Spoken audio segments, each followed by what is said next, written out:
Goeiedag, ek wil graag van die geleentheid gebruik maak om elkeen van julle uit te nooi na ons Kersfees in Julie winter kerssangdiens.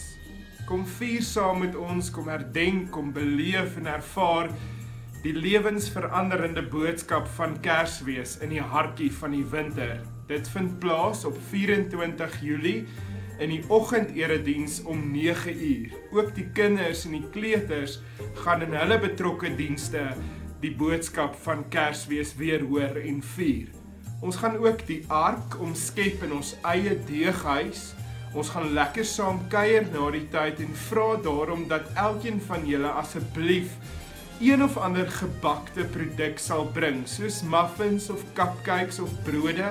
Julle kan dit voor die erediens in die ark gaan neersit en dan gaan ons as geloofsfamilie na afloop van die winterkerssangdiens lekker saam kuier en eet aan al die vars gebak waarmee die ark dan volgemaak sal wees. So kom kuier saam, kom beleef hierdie lekker geleentheid, kom sing die kersliedere, kom luister na die kersboodskap en kom fokus saam met ons op hierdie wonderlike verhaal wat ons lewens kom verander het. Ons nooi julle elkeen met warm harte uit na ons winter kerssangdiens.